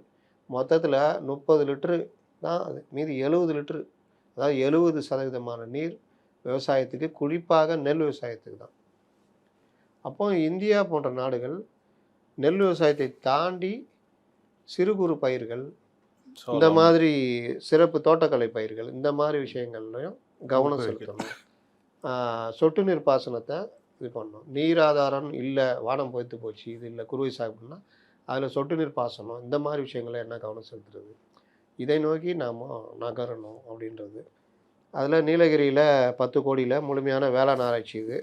வட்டார அளவில் 100 புதிய தோட்டக்கலை மையங்கள், 41 கோடியில் தென்னை சிறப்பு திட்டம், பருத்தி விவசாயிகளை பாதுகாக்கும் வகையில் 27 கோடியில் ஒரு பருத்தி மறுமலர்ச்சி இயக்கம். இதில் சிறுதானிய உற்பத்தி தான் ரொம்ப முக்கியம். இதில் சிறுதானிய உற்பத்தி, சிறுதானியங்கள் இதை நோக்கி நகர்ந்தாலே ஏற்றுமதி இந்த மாதிரி விஷயங்கள் பயன்படும். இப்போ இது வானம் பொய்த்து இருக்குது, இந்த இது போனா குறைந்த அளவு நீர்மின் தேவையிலேயே இந்த இது போல மூலியமாக விவசாயிகள் பலனடைய முடியும். அப்போ சிறுதானிய உற்பத்தியை 2 மடங்காக உயர்த்த 7.6 கோடியில் குறுதானிய இயக்கம் மற்றும் தளிர்கீரைகள் வளர்ப்பை ஊக்குவிக்க சிறப்பு திட்டம். இது எல்லாமே விவசாயிகளுடைய உட்கட்டமைப்பு மின்சாரம், தடையில்லா மின்சாரம் கொடுக்கறதுக்கு மின்சாரத்துறைக்கு 7,432 கோடி ரூபா இவங்க கட்டிடுறாங்க. அப்புறம் உழவர் சந்தைகளில் மின்னணு விலை பலகைகள், எலக்ட்ரானிக் ப்ரைஸ் போர்டு இது அமைக்கிறாங்க. பண்ணை குட்டைகள் அமைக்கிறாங்க. இது எல்லாம் ஓகே. இதில் என்ன விட்டுட்டாங்க? அதெல்லாம் முக்கியம். என்ன விட்டுட்டாங்கன்னா, நீண்டகால கோரிக்கை இருக்குல்ல விவசாயிகள்னது, காலநிலைக்கு தேவையான பல முக்கிய அம்சங்கள் இருக்குது. ஆனால் சில முக்கியமான துறைகளும் கோரிக்கைகளும் விடுபட்டிருக்கு அப்படின்னு எல்லாரும் சுட்டி காமிச்சாங்க. நேரடி நெல் கொள்முதல் நிலையங்களும் சேமிப்பு வசதிகளும். நீங்கள் தக்காளி நான் விளைக்கிறேன், தக்காளியை விளைவிச்சு அதுக்கு அவ்வளோ இது பண்ணி அதோடைய கொள்முதல் விலை பார்த்தீங்கன்னா ஒரு பாக்ஸுக்கு எனக்கு வந்து 40 ரூபா கொள்முதல் விலை நான் நிர்ணயிக்கிறேன்னா அங்கே போனால் 8 ரூபா இருக்கும். நான் என்ன பண்ண முடியும்? 8 ரூபா கொடுக்கணும். அந்த வயிற்றுச்சலில் இவ்வளோ இது பண்ண தூக்கி போடா அப்படின்ட்டு ரோட்டில் வீசிட்டு இதெல்லாம் நடக்குது. இப்போ கூட ஆந்திராவில் நடக்குது. அப்போ நான் தக்காளி கொண்டு போகிறேன், இன்றைக்கி ரேட் நான் கேட்குறேன் 8 ரூபா. அரசு உடைய சேமிப்பு கிடங்கு, குளிர்சாதனம் செய்யப்பட்ட சேமிப்பு கிடங்கு நான் வச்சிடுறேன். என்னைக்கு 40 ரூபா 50 ரூபா வருதோ அன்றைக்கி நான் இது பண்ணிட்டு போகிறேன். அதிக விளைச்சல் வரும் காலங்களில் சேமிப்பதும், அது தேவை அதிகரிக்கும் காலத்தில் கொள்முதலுக்கு கொடுக்குறதும் ஒரு ஈக்குவாலிட்டியை கொடுக்கும். இதுக்கு தான் 3 வேளாண் சட்டங்களில் ஒரு இது கொண்டு வந்தாங்க, சேமிப்பு கிடங்கு. ஆயோ வச்சு விட்டாங்க ஒன்றும் இல்லாமல். அப்போது அதை எப்படி தனியார் கொண்டு வரலாம்? அது சரி கவர்மெண்ட்டு பண்ணுங்க. அப்போ கவர்மெண்ட்டு இந்த சேமிப்பு கிடங்குகளை கட்டுவதற்கான ஏற்பாடுகள் ப்ளஸ் தானிய கிடங்குகள், நெல் கொள்முதல் மையங்கள் இதை அதிகமாக அமைக்கணும். இந்த பட்ஜெட்டில் அது இல்லவே இல்லை. அதுக்கு பதிலாக தார்பாய் திட்டம்னு கொண்டு வர்றாரு. தார்பாய் தேவை தான், தார்பாயே வச்சுக்கணும். நம்ம வச்சுக்கிட்டு நீங்கள் ஆட்சியில் தானே பார்த்தீங்க எவ்வளோ நெல் போன மகசூல் 2 மடங்கு மகசூல் ஆகி அது மழையில் வீணாக போச்சு. இல்லை அப்போ கொள்முதல் மையங்களை அதிகம் கட்டுறதுக்கான ஏற்பாடுகள் இந்த இதில் எதிர்பார்த்தோம், வரவே இல்லை. அந்த கிடங்குகள் இதெல்லாம் நவீன குளிர்சாதன வசதியுடன் கூடிய சேமிப்பு கிடங்குகள், கோல்டு ஸ்டோரேஜ் மற்றும் சைலோ அமைப்பதற்கான விரிவான நிதி ஒதுக்கீடுகள் இதில் இல்லை. அதே மாதிரி நிரந்தர கொள்முதல் மையங்கள், தற்காலிக கொள்முதல் நிலையங்களுக்கு மாற்றாக அந்த சீசன் மட்டும் அறுவடை சீசனில் மட்டும் போடுவாங்க தற்காலிக கொள்முதல். அது இல்லாமல் நிரந்தர கொள்முதல் மையங்கள் அமைச்சு அனைத்து கிராம ஊராட்சிகளிலும் நவீன வசதியுடன் கூடிய நிரந்தர நேரடி நெல் கொள்முதல் நிலையங்கள் அமைப்பது குறித்த அறிவிப்புகள் வரலை. வெள்ளம் மற்றும் வறட்சி நிவாரண முறைமை, பெர்மனன்ட் டிசாஸ்டர் ரிலீஃப் மெக்கானிசம், அதாவது வர்ற நேரத்துக்கு இவ்வளோ ஆயிடுச்சு நான் கொடுக்குறேன்றது இல்லாமல் ஒரு மேண்டேட்ரியாக ஒரு இது வருதுன்னா அதுக்குன்னு இது ஃபிக்ஸ் பண்ணி டக்குன்னு ரிலீஸ் பண்ணுற மாதிரி ஒரு விஷயம். அதாவது ஒவ்வொரு முறையும் மழை வெள்ளத்தாலோ அல்லது கடுமையான வறட்சியாலோ பயிர்கள் அழியும் போது தற்காலிக நிவாரணம் அறிவிக்கப்படுவதை தாண்டி நிரந்தரமாக ஆட்டோமேட்டிக் காம்பன்சேஷன் சிஸ்டம் அதை கொண்டு வரணும், அல்லது விரைவான காப்பீட்டு தொகை வழங்கும் நடைமுறையை கொண்டு வரணும். இந்த காப்பீட்டுக்கு இவர் அப்ளை பண்ணுவார், அது வரது 30% 40% தான் வரும். இவன் வாங்கின கடன் எல்லாம் போட்டு நெல் பயிர் வீணாக போயிருக்கும், இல்லை வேறு எதாவது போயிருக்கும். காப்பீட்டுக்கு வந்து 100 ரூபா செலவான இடத்துல 30 ரூபா வருது வச்சுக்கோங்க, அந்த 30 ரூபா உடனே வராது. இவன் 100 ரூபா கடன் வாங்கியிருப்பான், வட்டிக்கு மேலே வட்டி ஆகி லாஸ்ட்டில் தற்கொலை பண்ணி நிலைமை போயிடும். அப்புறம் காப்பீட்டு தொகை வந்தான்னா வராட்டின்னா பயிர் காப்பீட்டில் விவசாயிகளை ஈடுபடுத்துறதுக்கு அதிகாரிகள் வேலை செய்யணும், அதையும் பண்ண மாட்டாங்க. அவனுக்கு தெரியாது. அந்தந்த சீசனில் பயிர் காப்பீட்டை வலுக்கட்டாயமாக மையங்கள் முகாம்கள் போட்டு கொண்டு வரணும் உள்ளக. இந்த மாதிரி பல விஷயங்கள் இருக்குது விவசாயிகளை பாதுகாக்க. இந்த கால்நடை மற்றும் பால்வளம் நம்ம சப்ஜெக்ட். விவசாயத்திற்கு இணையாக கருதப்படும் கால்நடை வளர்ப்பு, குறிப்பாக மாடுகள் ஆடுகள் மற்றும் நாட்டுக்கோழி வளர்ப்பை மேம்படுத்தவும், பால் கொள்முதல் விலையை உயர்த்துவது குறித்தும் அல்லது தீவன விலை உயர்வை சமாளிக்க மானியங்கள் வழங்குவது குறித்தும் குறிப்பிடத்தக்க புதிய திட்டங்கள் இல்லை. நீங்கள் ஆவின்னா ஊரில் இருக்கிறவங்க கொள்முதல் விலையை ஏற்றிட்டான். நீங்கள் லிட்டருக்கு 50 ரூபா கொடுக்குறீங்கன்னா 55 ரூபா கொடுத்துனா அங்கே ஊற்றிட்டு போகிறான். அப்போ கொள்முதல் விலையை உயர்த்தி கொடுக்கணும். அது இல்லாமல் பால் உற்பத்தியை பெருக்கிறதுக்கு கறவை மாடுகள் கொடுக்குறீங்க. தீவனம், தீவனத்துக்கான மானியம், இப்போ தீவனம் தயாரிப்புறதுக்கான இது விவசாயிகள் அதை நோக்கி சோளம் பயிரிடுறது அந்த மாதிரி தீவிரம். அப்புறம் 3 போகம் விளையிற நெல் விவசாயத்தில் ஒரு போகத்தை தீவனத்துக்காக, அதாவது ஒரு வருஷம் ஒரு போகம் மட்டும் பண்ண மாட்டாங்க, அப்படியே விட்டுருவாங்க. அது அந்த ஆடு மாடுகள் மேயும் பொழுது, கோழி எல்லாம் மேயும் பொழுது அதனுடைய கழிவுகள் மற்றது இயற்கை உரமாக மாறும். 6 ஏக்கர் இருக்குது, 4 ஏக்கரு ஒரு போகம்னா 2 ஏக்கர் விட்டுருவாங்க. அடுத்த போகத்தில் இன்னும் 2 ஏக்கர் விட்டு இந்த 4 ஏக்கர் இந்த மாதிரி முறைக்கு எல்லாரையும் பழக்கிறது. அப்போ தீவனமும் கிடைக்கும் அவங்களுக்கு, அந்த ஆடு மாடுகளுக்கு. பயிர்கொல்லி, பூச்சிக்கொல்லி மருந்து இதெல்லாம் போடுறதுனால அந்த பயிர்களே இது சாப்பிட முடியாத அளவுக்கு அந்த களைகள் இதாகிடும். அப்போ இயற்கை விவசாயத்துக்கு அவங்கள நோக்கி தள்ளுறது. இந்த மாதிரி பல விஷயங்கள் ஒன்றோட ஒன்று சார்ந்து. அப்போ ஆடு மாடுகள் பண்ணைகள் இதோடு சேர்ந்து கால்நடை தீவனங்களின் விலை பல மடங்கு உயர்ந்து விட்டதால் ஆவினில் பால் கொள்முதல் விலையை லிட்டருக்கு உயர்த்த வேண்டும் என்று பால் உற்பத்தியாளர் கோரிக்கையும் இதில் கண்டுக்கல. அதே மாதிரி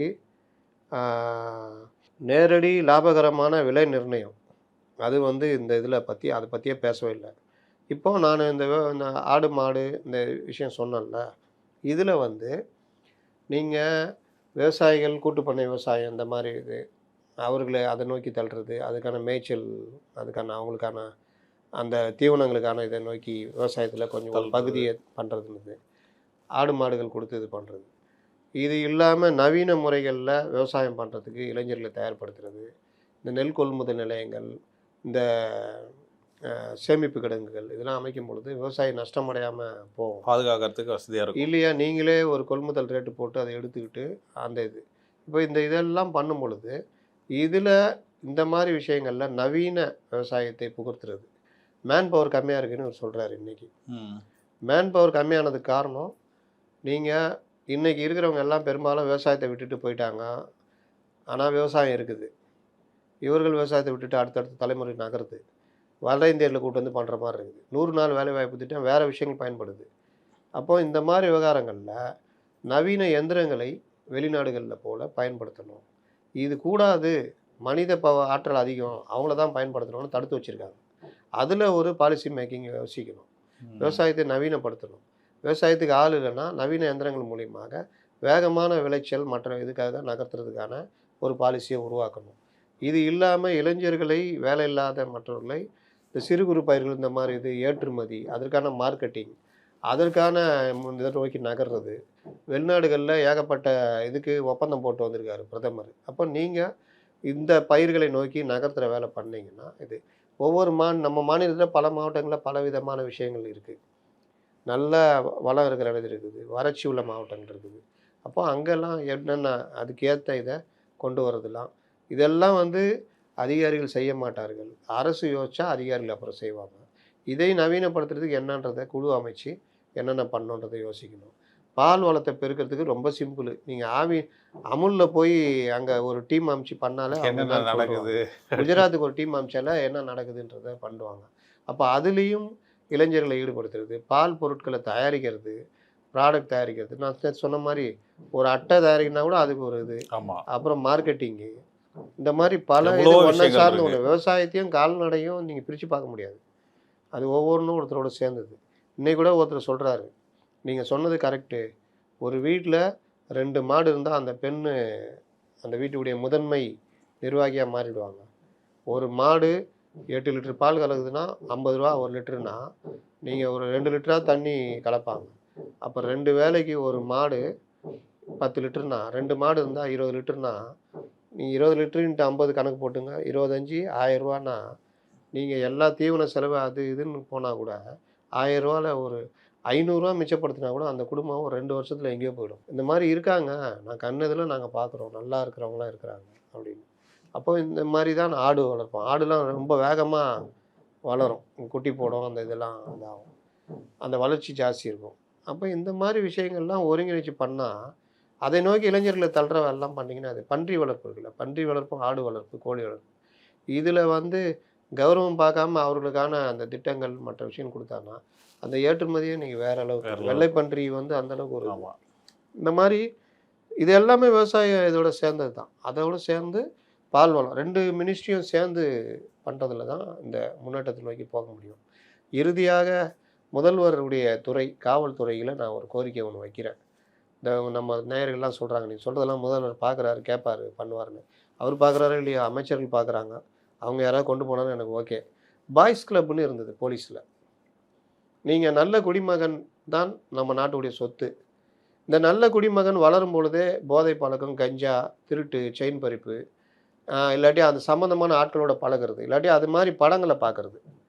இந்த நம்ம வெற்றிமாறன் ரொம்ப நல்லவர் இல்லை, அவர் வட சென்னைன்னு ஒரு படம் எடுத்தார்ல, அதில் இளைஞர்கள் எப்படி சம்பவம் செய்யலாம், அந்த டீம் கூட எப்படி சேரலாம், ஜெயிலுக்குள்ளே என்ன பண்ணலாம்லாம் நல்லா கற்றுத்தர்ற மாதிரி படம் எடுத்திருப்பார். மாணவன் ஒரு படம் நான் பார்த்துருக்கேன். நம்ம நேயர்கள் யாராக இருந்தால் சொல்லுங்கள். ஜெய்சங்கர் நடித்த படம். எனக்கு சின்ன வயசில் அது பார்த்தப்போ நம்மளும் படிக்கணுன்ற ஒரு வெறி வந்தது. ஒரு கிராமத்தில் ஒரு சாதாரண அப்பா இல்லாத ஒரு சிங்கிள் மதர்கிட்ட வளர்கிற பையன் அந்த வீட்டு எஜமானர் வந்து அவ்வளோ கேவலமாக நடத்துவார். கடைசியில் அந்த ஊரை விட்டால் போயிடுவான். படித்து கலெக்டராகி அந்த ஊர் வருவான். எல்லாம் மாலை போட்டு காத்திருப்பாங்க. ஜெய்சங்கர் நடித்த படம் மாணவன். அந்த மாதிரி படம் வந்த காலம் உண்டு. வட சென்னைன்னு சொல்லிட்டு ரவுடி டீமில் எப்படி சேரலாம், எப்படி சம்பவம் செய்யலாம், கேஸ் வாங்குறது எப்படி. ஏண்டா உங்கள் யதார்த்தத்தை கொண்டு போய் வேறு எதுலையா வச்சிங்களேன்டா. இப்படி வச்சிங்கன்னா இளைஞர்கள் பார்க்குறவன் இதில் தானே போவான். சரக்கு விற்றா அவ்வளோ காசு வரும், இது பண்ணால் அவ்வளோ காசு வரும்னு. அப்போ அந்த இளைஞர்கள், அந்த சிறுவர்கள், அந்த வளர்ப்பருவம், இவர்களுக்காக முன்னாடி கமிஷனராக இருந்த விஜயகுமார் இப்போ இருக்கார். டிஜிபி ரிட்டையர் ஆகி அவர் காஷ்மீர்லாம் உள்துறையிலலாம் ஒர்க் பண்ணிட்டு வந்திருக்காரு. அவரையே நீங்கள் ஆலோசகராக போடலாம். பத்மஸ்ரீ கூட. ஆமாம், அவரை கேட்டு பாய்ஸ் கிளப் எப்படி உருவாக்குறது, ஒவ்வொரு குடிசை பகுதி, ஒவ்வொரு பகுதி என்சிசி மாதிரி நீங்கள் பள்ளிகள் எல்லாத்துலேயும் பாய்ஸ் கிளப்பை கொண்டு போனீங்கன்னா ஒரு நல்ல குடிமகனாக வர்றதுக்கான இது. அவன் போலீஸ் கிளப்புன்னு வரும்பொழுது என்ன பாய்ஸ் கிளப்புன்னு வரும்பொழுது விவேகானந்தன் ஒரு இன்ஸ்பெக்டர் கண்ணகி நகரில் அங்கே இருக்கிற குழந்தைகள் எல்லாத்தையும் ஸ்கூலுக்கு போவாதுங்களோ அவரே போய் வீட்டில் போய் கூப்பிட்டு வந்துடுவார். அந்த பேரண்ட்ஸ்கிட்ட சொல்லிவிடுவார், பிரச்சனைனா என்கிட்ட சொல்லுங்கள், தூக்கிட்டு போட்டு வந்துடுங்க, நான் பார்த்துக்கிறேன்னு. இன்னொன்று, குழந்தைகளை அப்பா ஏதாவது அனுப்பலைன்னா நீ என்கிட்ட சொல்லுவேன்னு சொல்லு, உனக்கு என்ன வேணும் நான் பண்ணுறேன்னு. இப்படி பண்ணி பண்ணி அங்கே பசங்க அதிகமாகிட்டாங்க. அதில் வந்து ஃபுட்பால் டீமு, இந்த வீடற்றோருக்கான ஃபுட்பால் குழுன்னு உலகம் பூரா இருக்குது. நீங்கள் அமிதாப் பச்சன் கூட ஒரு படம் நடிச்சிருப்பார். அதே மாதிரி நம்ம ரஜினிகாந்த் ஜெயிலர் படம் நடிச்சுக்கிட்டு 10 பேரை வெட்டுற மாதிரி நடிச்சிட்டு இருக்காரு. அங்கே அமிதாப் பச்சன் அந்த படம் நடிச்சிருப்பார். அற்புதமான படம் அது. அதில் அந்த அவர் ஒரு ஃபுட்பாலுடைய ஹெட் கோச், அப்புறம் ரிட்டையர் ஆகிருப்பார். அவர் அந்த கிராமத்தில் பிட் பாக்கெட் அடிச்சுட்டு சுற்றிக்கிட்டு இருக்கிற ஒரு பகுதி, குடிசை பகுதியில் இருக்கிற அந்த இளைஞர்கள்ட்ட அவனுங்க டப்பா கப்பான்னு தட்டிக்கிட்டு இருப்பானுங்க. அவன்கிட்ட ஒரு பாலை கொண்டு போய் கொடுப்பாரு. நீ எதுக்கு எனக்கு பால் கொடுக்குற அப்படி இப்படின்வாங்க. இல்லைப்பா நீங்கள் ஆடுங்க, நான் டெய்லி 50 ரூபா தரேன்னுவார். 10 நாள் கொடுப்பார். அவனுங்க அதில் பழகிட்டு ஜாலி ஆகிடுவானுங்கள. 11 நாள் வீட்டை விட்டு வெளியே வர மாட்டார். அவனுக்கு தேடிட்டு வந்துடுவானுங்க. என்னன்னுவானுங்க, பால் இன்னும் வரேன்னா வரவில்லை, இன்னும் ஆளே காணும் அப்படின்வானுங்க. இல்லை நான் வரல. ஏன்? என்கிட்ட காசு இல்லை. காசு இல்லையா? ஆமாம், உனங்களை ஆட வைக்கணும் 50 ரூபா கொடுக்கணும்ல. சரி நீ காசு கொடுக்க, நான் பால் கொடு, காசை கணக்கில் வச்சுக்கணும். கணக்கெல்லாம் வச்சுக்க மாட்டேன், என்கிட்ட காசே கிடையாது. அவனுங்க அப்படியே பேச பார்ப்பானுங்க. நீ பால் மட்டும் கொடுக்கணும். இதுதான் அவர் எதிர்பார்த்தது. அப்புறம் பால் வாங்கி விளையாட ஆரம்பிப்பானுங்க. அப்புறம் இவர் வந்து இவரை நம்ப ஆரம்பிச்சிடுவாங்களா. அதுக்கப்புறம் டீம் பிரிப்பார், எப்படி பண்ணணுன்றாரு, கோச் கொடுப்பாரு. அங்கே லோக்கலில் இருக்கிற காலேஜ் டீமை போய் தோக்கடிச்சிடுவானுங்க. ஃபஸ்ட்டு கோல் வாங்கிடுவானுங்க. ஷூவை போட்டு ஓட தெரியாது, கோல் வாங்கிடுவானுங்க. அப்புறம் அந்த குரு இதெல்லாம் நம்ம ஒருத்தர் அந்த ஷூவை கழட்டி போட்டு அடிச்சு நவுத்தி ஏற்றிடுவானுங்க. அதுக்கப்புறம் அந்த டீமில் ரெடி பண்ணி அந்த அதாவது குற்ற சம்பவத்தெல்லாம் குறைச்சிடுவானுங்க, விட்டுருவானுங்க. ஸ்போர்ட்ஸ் ஒரு மனுஷனை எப்படி மாற்றுன்றது படம். அப்புறம் அவன் அந்த பிரேசிலில் நடக்கும் அந்த போட்டிக்கு இவர் ரெடி பண்ணி எல்லாருக்கும் டிக்கெட்லாம் வாங்கி அனுப்புவார். ரொம்ப அற்புதமான கதை.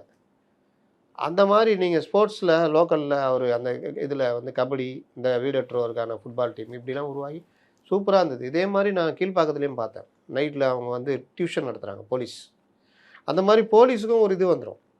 ஒரு குடிசை பகுதியில் ஒரு 50 இளைஞர்கள் பாய்ஸ் கிளப்பில் வர்றான். அவன் வந்து ஃபுட்பால் பிளேயராக இதுவாக வரான்னா நாளைய போலீஸ் அவன், இல்லை நாளைய நல்ல ஒரு சிறப்பான மனிதன் ஐபிஎஸ்ஸாக வருவான், இல்லை ஏதோ ஒன்று. அப்போ அவன் போலீஸ் கூட பழகும் போது போலீஸும் அவனை பற்றி பார்க்குற பார்வை சரியாக இருக்கும். இன்னொன்று, அதே ஏரியாவில் ஒருத்தன் கஞ்சா வித்தானே அவனை இன்ஃபார்மராக சொல்லி கொடுத்துருவான், இல்லை அடித்து தோர்த்திடுவான். மூணாவது, அவன் ஒரு சிறந்த குடிமகனை உருவாகும். இதுக்கு தான் பாய்ஸ் கிளப்பு. அவன் நாளைக்கு போலீஸோட பழகும் போது நாளைக்கு ஒரு பெஸ்ட்டு கேப்பாக மாறுவான். இதை முதல்வர் அவர்கள் ஒரு சிறப்பு திட்டமாகவே கொண்டு வரணுன்றதான் என்னுடைய கோரிக்கை. இது போதை பழக்கத்தை குறைக்க. நீங்கள் சிங்கப்பெண் திட்டம் விட இது சிறப்பான திட்டம். ஏன்னா சின்ன சிறுவர்கள் 10-11 வயசுலேருந்து பாய்ஸ் கிளப்பில் கொண்டு வந்தீங்கன்னா அவன் ஸ்போர்ட்ஸில் தயாராவான். இதை காவல்துறை முதல்வருடைய துறையும் பொதுப்பணித்துறை அமைச்சர் விளையாட்டு நலன்துறை அமைச்சர் 2 துறையும் இணைஞ்சு பண்ணாங்கன்னா ஒவ்வொரு ஏரியாவிலும் குறிப்பாக கண்ணகி நகரில் நடந்துக்கிட்டு இருக்குது. இப்போ எப்படி இருக்குன்னு தெரியாது எனக்கு. அந்த மாதிரி இருக்கிற ஏரியாக்கள் பக்கத்து ஏரியா அக்கத்து ஏரியா போய் வருவான். அங்கே இருக்கிற பக்கத்து ஏரியாவில் போலீஸ் கிளப் இருக்குது, அங்கே போனால் எல்லாம் சொல்லி தராங்கன்னா தேடிக்கிட்டு போயிடுவாங்க பசங்க. அவன் நல்ல குடிமகனை வளருவான், கஞ்சா விற்க மாட்டான், அந்த பழக்கம் இருந்தால் விட்டுருவான். இது ஒன்றும் இது தமிழ்நாடு முழுவதும் டிஸ்ட்ரிக்ட் வைஸ் விரிவுபடுத்தினாருன்னா உண்மையிலேயே முதல்வரை கோயில் கட்டி வரவேற்கத்தக்கது. இப்போ நீங்களும் இந்த பட்ஜெட்டை பொறுத்தவரை கோடை மழை எதிர்பார்த்துருக்கீங்க.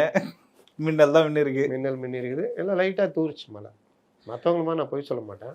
சரி, ஓரளவுக்கு நனைஞ்சது குழுன்னு ஆயிருக்குது, அவ்வளோதான். சரி சார். பழனி கோயில் விவகாரத்தில் சார் பதிவாளரை வந்து அரெஸ்ட் பண்ணியிருக்காங்க, ஜாமீன் ரத்து பண்ணி. வேற என்ன அவார்டா கொடுப்பாங்க? இல்லை, அதில் என்னென்ன என்ன ஆகி போயிட்டு அவர் இந்த சட்டத்தை பயன்படுத்திட்டு உருட்டி இருந்தார், முன்ஜாமீன்லாம் வாங்க. அதான் ஸ்பீடப் ஆகிற மாதிரி இருக்கே, வேற என்ன? அப்படிதான் போகும். நான் தான் அன்னைக்கே சொன்னேன், முன்ஜாமீன் தூக்கிடுவாங்கன்னு. அவ்வளோதான் தூக்கி இன்னும் யாராவது தூக்குவாங்க. அதே மாதிரி ஆம்ஸ்டாங் வழக்குலையும் ஏமாம துட்டு வாங்கினா அது பெரிய கதைலாம் இருக்குது. ஆமாம், ஒருத்தன் சிம் கார்டு 2018 வாங்கி கொடுத்துக்கிறான். அவன் டீட்டில் எடுத்துகிட்டு அவனை கூப்பிட்டு மிரட்டி துட்டுன்னு 40 லட்ச ரூபா வாங்கி அப்புறம் கால் கிரவுண்டு மேலே வாங்கி கற்றுக்கிறாப்புல. இதுக்கு மேலே தாங்க முடியாதுலான்ட்டு அவன் போய் இது ஆரம்பத்துலேயே அவன் மேலே அதிகாரி பார்த்துருக்கணும். போலீஸில் ஒருத்தர் இல்லைன்னா ஒருத்தருக்கு மேலே நம்பிக்கை வைக்கணும். என்ன பயம்னா இவனாவது 40 கேட்டான், அவர் 80 கேட்டாருன்னு என்ன பண்ணுறதுன்னு ஒரு பயம் இருக்கும். அதனால் இந்த என்கவுண்டர்லாம் சொல்லி மிரட்டிக்கிறான். நான் யார் தெரியுமா? என்கவுண்டர் ஸ்பெஷலிஸ்ட் அப்படி இப்படின்னு. புகாரி பாய்க்கே நீங்கள் மட்டன் பிரியாணி போட்டுக்கிறாங்க. அதனால் இன்னும் ஒருத்தரை விசாரிச்சுன்னுக்கிறாங்களாம், இன்ஸ்பெக்டரை. அதனால் உண்மையிலேயே சில விஷயங்கள்லாம் நான் பார்க்கும்போது பாசிட்டிவாக போகுது. காவல்துறையே இருந்தாலும் அதிகாரிகளாக இருந்தாலும் கைது, ஐஏஎஸ்ஸாக இருந்தாலும் நடவடிக்கை அப்படின்னு போகிறப்போ நல்லா இருக்குது. நாதாரி ஆட்சியில் சொல்கிறவங்கள தான் நம்ம சொல்ல வேண்டியிருக்கும். ஸோ எஸ்பி வேலுமணி அவர்கள் உட்பட 3 பேர் வந்து நீர்வளத்துறை அமைச்சரை பார்த்துக்கிறான் அதானே? அவர் பொதுச் செயலாளரும் கூட. ஆமாம், கரெக்டா பார்த்துருக்காங்க. நீர்வளத்துறையை பார்த்து சொல்கிற அளவுக்கு இவங்களுக்கு என்ன இருக்குது கேட்டால் ஆனால் பொதுச் செயலாளரை பார்த்து சொல்கிற அளவுக்கு ஏதோ இருக்குது. அதனால் நான் சொன்னேன் அப்படியே விட்டேன், என்ன இது சொல்கிற மாதிரி அங்கிட்டும் போகிறோம் அப்படின்னு தான் கேட்டிருப்பாங்க. ஆனால் அவர் என்ன சொல்கிறார், நாங்கள் அதிமுகவில் தான் இருக்கிறோம், இந்த கேள்வியே நீங்கள் கேட்கக்கூடாது, தப்பு. ஆனால் அவர் என்ன சொல்லிட்டாரு, நான் எதுக்கு எடப்பாடி பார்க்கணும், ஏங்க எடப்பாடி போய் பாரு தேவையில்லாத கேள்விலாம் கேட்டுன்னு கூடாது அப்படின்ட்டு போயிட்டாப்புல கோவக்காரர் அவர். அதனால் இது அப்படியே போகுது. அவர் ஒரு முடிவு எடுத்திருக்காரு, கொறடா கட்சி தலைவர் அவங்க சொல்கிற ஆள் தானே. அப்போ எஸ்பி வேலுமணி அவர் குறிப்பிட்டு சொல்கிறாரு, இப்போதைக்கு அப்படின்ற வார்த்தையே குறிப்பிட்டு சொல்கிறாரு. யாராக இருந்தாலும் பேச முடியாதுன்றது தான் இது. அதை மீறி சபாநாயகர் அவருடைய வார்த்தையை மீறி அவங்க பேசுறதுக்கு வாய்ப்பு இல்லை, எப்படி தெரியாது. சூப்பர் சார், ரொம்ப அழகாக கருத்துக்களை பதிவு பண்ணிங்க. மீண்டும் ஒரு நேரத்தில் சந்திப்போம். நன்றி சார். இந்த வீடியோ உங்களுக்கு பிடிச்சிருக்குன்னு நம்புகிறோம். மேலும் இந்த மாதிரி பல விஷயங்களை தெரிஞ்சுக்க மைக்கம் சேனலை தொடர்ந்து சப்ஸ்கிரைப் பண்ணி எங்களுக்கு ஆதரவு கொடுங்க. மைக்கம் என்டர்டைன்மெண்ட் சேனலையும் தொடர்ந்து ஃபாலோ பண்ணுங்கள். அடுத்த வீடியோவில் சந்திப்போம். நன்றி.